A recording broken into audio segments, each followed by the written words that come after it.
If you want to scale your business beyond you so that you can generate revenue without working 24/7, learning how to integrate team members who do what you do is one critical way to do that. But the question is, how do you, quote unquote, convince your clients to work with those team members? In today's episode, we're diving into big mistakes that will prevent your one-on-one clients from working with your team members. Understanding these mistakes will help you scale your company without overworking. Let's dive in. So here's the question. In a world where the rules of business have been written by men, how do women entrepreneurs like us, women who want to make millions of dollars and impact millions of lives, how do we create enormous success on our terms? That's the question, and this show explores the answers. Welcome to Power Presence Position. I'm your host, Eleanor Beaton, and I'm on a mission to double the number of women entrepreneurs who generate over $1 million per year in annual revenue. I'm an award-winning entrepreneur, author, and leadership coach. I'm a wife, mom of 2 boys, and I'm the CEO of a 7-figure business. Stick around because on this show, you'll learn how to think, communicate, and get paid like a 7-figure CEO. Let's go. All right, my fierce friends, welcome back to Power Presence Position, scaling in business and in life. My name is Eleanor Beaton. This is episode number 449. And I'm so excited about today because it's part of a series that we are creating, or we have created, and we'll be exploring on the show over the next few weeks, which is all about scaling your service business without working 24/7. Now, if you are brand new to this show, I'm so excited to welcome you here. My name's Eleanor Beaton. I'm the founder of Safi Media. We are on a mission to double the number of women entrepreneurs who scale their businesses past 7 figures. And the reason that we believe this is so important is because we know that when women earn, we all win. We have seen women build lucrative businesses that enable them to create meaningful employment and jobs for other women and people and minorities. We have seen women who have built lucrative businesses that are then able to invest in women-owned and diverse-owned companies in their supply chain. We see women recirculating their wealth and wisdom back into their communities and providing excellent examples of what feminine leadership really looks like and inspiring a whole new generation of leaders to lead differently. So this work is really important. We are so passionate about it and so honored to be able to provide this free resource, the Power Presence Position podcast, to as many women as possible to really help get this education out there. So I'm so excited about the work that we're talking about today, about scaling our businesses past $1 million and how we do that. And one way, of course, is to do that through team. Now, in last week's episode, we talked about scaling your service-based business through group programs, and I walked you through some tips and strategies to help you scale your company without working 24/7 by adding group programs as a revenue stream. So if you haven't heard that episode, go ahead and check it out. It's 448. Today, we're talking about another aspect of scaling, because you might say, running group programs is not appropriate for me, it's not right for me, or I want to do all of the things. I want to run group programs and I want to scale with team as well. And so in today's episode, we're really talking about how to do that better and how to do it with team. And when I talk about team, I'm not talking necessarily about operational team members like assistants or marketing interns, that kind of thing.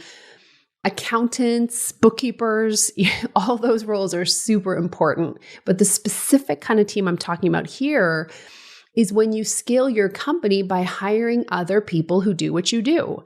So if you are an architect and you have built this incredible reputation and you have more work than you can handle, well, maybe it's about you bringing in other architects. They know how to do what you do, and about growing your business that way.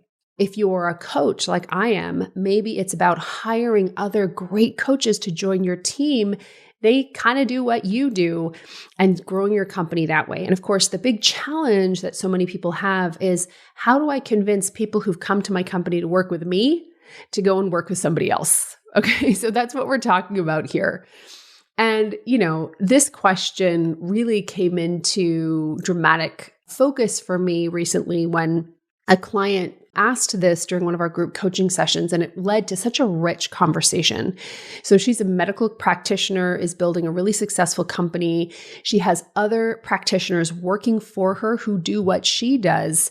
And she's like, look, we're getting tons of calls coming into my office, and all of those people are requesting me.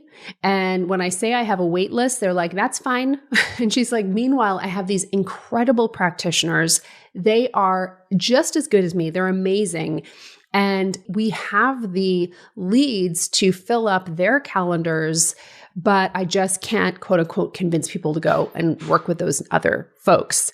So that was a great question and really made me think. So we kind of went into an in-depth conversation, and she walked out of that session with a very comprehensive yet simple plan. And I wanted to share as much as I could with you here on the show because it was just such a rich, valuable discussion. And I know so many of you are dealing with this. So I wanted to really share some powerful tips for you guys right here. Okay. So one of the things that I have found is that when it comes to scaling your company, bringing in other people and essentially scaling beyond you, right? It's a big thing. It really is a big thing to scale your service business beyond what you can do yourself. And what I have found is that it's really helpful to be clear on common mistakes, because if you can eliminate some of the mistakes, doing it becomes much easier. And the fact is, there's so many different ways, like the way that I'm going to do something is going to be different from how you would do it. But we make a lot of the same mistakes. And so if we can clear up some of the mistakes, it just allows your path to finding your way to do it so much easier. So mistake number one that you may be making that is basically going to guarantee your one-on-one clients will not work with your team members is this. Mistake number one. You haven't elevated your significance and contribution levels beyond one-to-one service delivery. So your clients can't do that for you either. I'm going to repeat that and then dive in. So you haven't yet elevated your significance and contribution levels beyond one-to-one. So your clients can't do that either. So if you invest all of your significance and your contribution and your meaning from doing one-to-one work with clients, then your clients will also invest their meaning, significance, and contribution that you create directly into your one-on-one work with them. All right. And then they will not want to go and work with somebody else.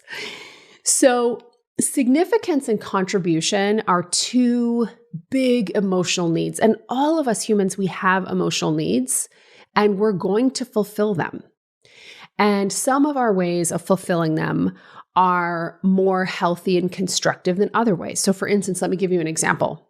You might say, and one type of emotional need we have as humans is for connection. And you might say, I am going to get that connection through meaningful conversations and experiences with friends. And that might be really healthy for you. Another way to experience connection is through daily one-night stands. And there's no judgment, but you might say, well, that isn't as healthy for me. Okay. So there's no judgment here, guys. I'm just giving some different examples and saying, look, we all have these emotional needs and they're going to get fulfilled one way or another. And what I see so many of you guys doing is that you derive a significant amount of your sense of contribution, your sense of significance of making a difference from your work. It's a good thing. But you've always done that from seeing the direct impact of your one-on-one work. So let's say you're an architect and you design beautiful homes for people, and you have derived so much significance and contribution from meeting with clients, figuring out their needs, figuring out their vision, designing this beautiful home, walking them through every single step of the process, from imagination to breaking ground to moving in, and you deepen that relationship with them and you just love it. And that just fills you up, right? Significance and contribution filled from direct one-to-one service offering. As you grow, you need to elevate what fills your sense of contribution and significance beyond that one-to-one service delivery. Okay, nobody talks about this. As far as I'm concerned, as I have heard, and I listen to all the shows, I have never heard this talked about anywhere. But it is absolutely critical, because if you don't elevate where you get your sense of contribution and significance from, it's going to stay in that direct one-to-one experience, and you will not grow your company. Or you will, and you'll keep trying to reinsert yourself. So you'll hold yourself back from scaling. You'll frustrate your team members because you're getting in their way and trying to do their jobs, right? As you grow, you need to elevate that contribution and significance from what you do, i.e., from the one-on-one impact, to what you create. The ecosystem that enables more of that transformation to take place, right? This is what leaves room for your team members to step into that level of contribution you just cleared space for. This is what leaves room for your clients to experience that one-to-one contribution from someone other than you, from the incredible team members you have hired. And this is what allows you to stay connected to the meaning of your work. You know, so many of you are telling yourselves the story that the only thing, or the thing that you love the most about your company, is that one-on-one service delivery, working with people one-on-one. At the same time, you don't want an income ceiling. You want to grow your company. You want a 7-figure business.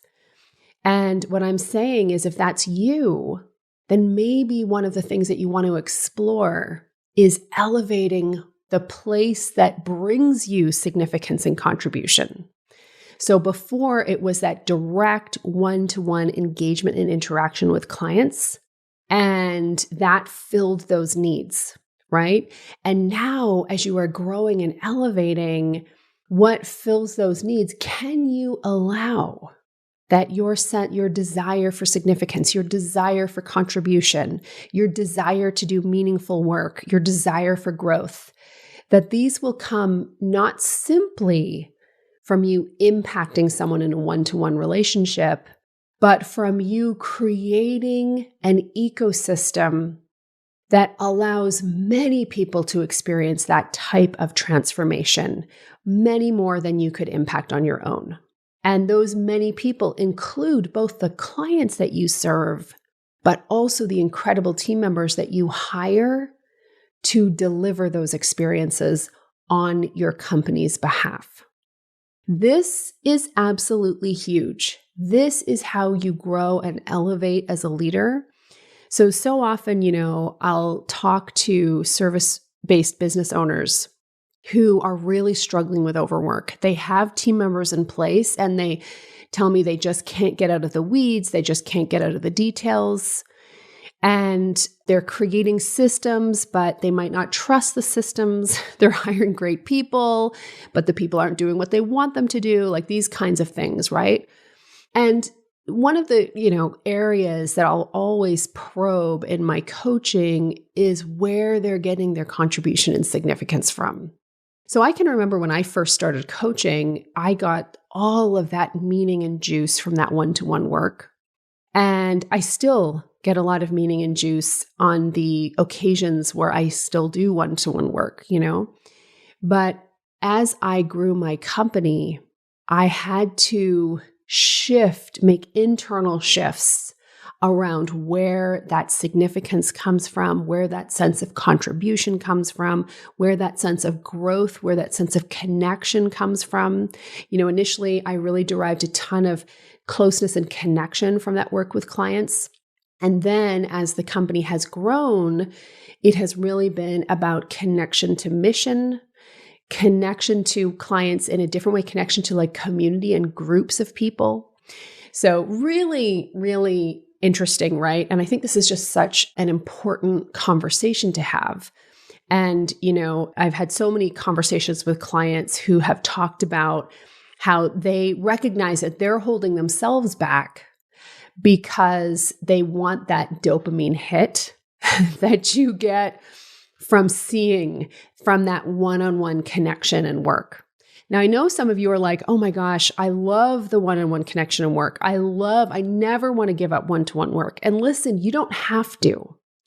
However, if you want to scale your company beyond what you can deliver yourself, I think it's important to be open to the fact that your contribution has the capacity to be much bigger and much greater than your work with people one at a time.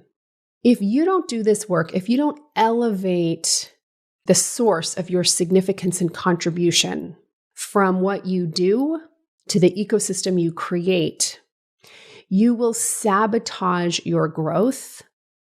And you will have a hard time, quote unquote, convincing clients to come into your world and work with other team members. The shift has to happen inside you first. If you continue to regard your absolute highest value as the one-on-one work you do with clients, they will too. And of course, they'll wait. No, that's no problem. I'll wait 6 months to work with this person. But if you really elevate your significance and your contribution to creating an entire ecosystem where you are elevating your team members to be able to deliver that one-on-one experience, where you know that there are many others who can do what you do one-on-one, but there are very few who can create the kind of culture and ecosystem that you have created, and that, in fact, is your highest value. That's called stepping into your power as CEO, by the way. That will really help you scale your business beyond you and clear the path for clients to work with team members who do what you do. Okay? So that is mistake number one, not elevating the source of your significance and contribution from one-to-one work that you do to the ecosystem that you create. All right, mistake number two happens when you don't have a system or methodology. So when you're selling one-to-one services, the heart of the work that you do is you. And in many cases, you really are selling you. You don't really have to explain what you do because you're there to do it. As long as you're clear in terms of marketing and positioning yourself and closing sales, you just then get in there and do the work, And that works for a while. But if you want to scale beyond that, you need to not sell you. Instead, you need to sell a system or a methodology that you created. Again, it's not what you do, it's what you create. So I want to give you an example. Over the Christmas vacation, I absolutely binge watched a show called Dream Home Makeover. Okay, it was on Netflix. And there's this designer, her name is Shay McGee. And every single home that they designed and that her team designs, and a lot of the designs she wasn't actually doing, it was her team members, right? And they all had a similar look. And she called it the Studio McGee look. Okay, that was her methodology.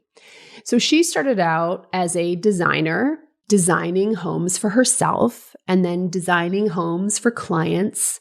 And then she got busier and then she had to hire team members to help her design.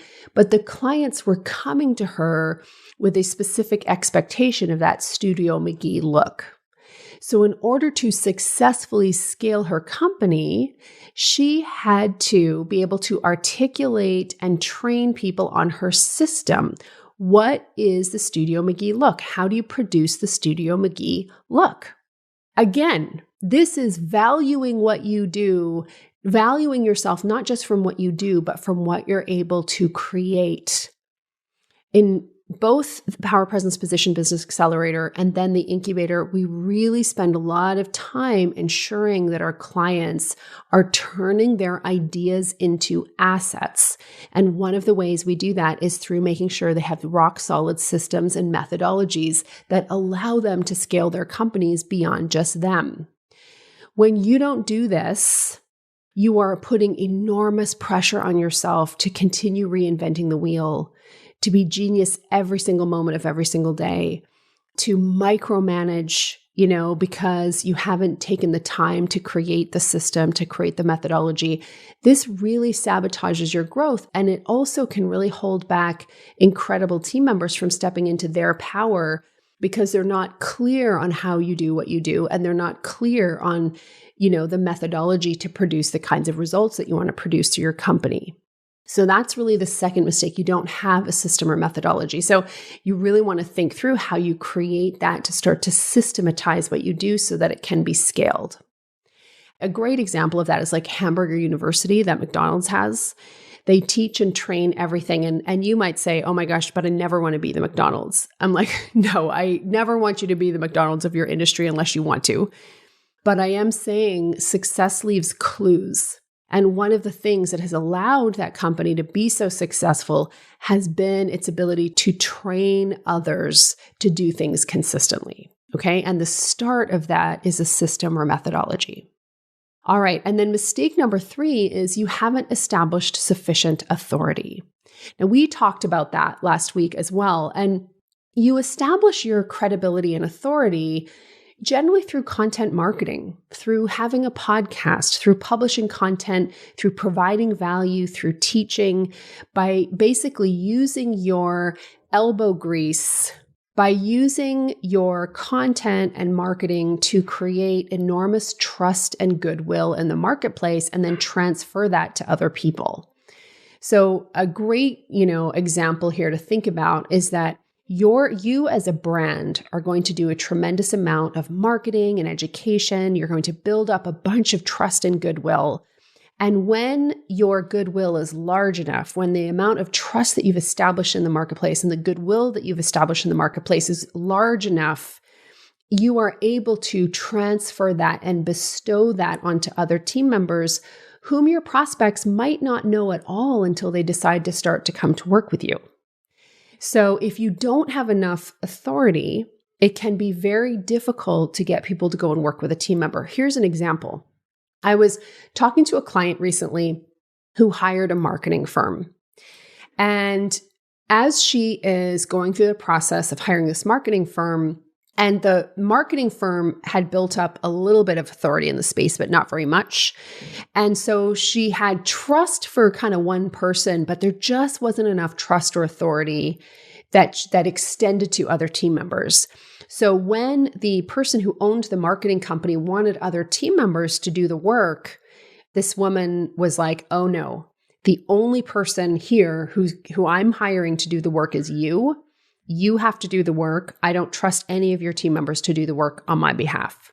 So that's an example of not having enough authority and credibility in the marketplace. If the vendor, if the marketing company owner had enough credibility and authority, she would very likely have been able to transfer that over to another employee.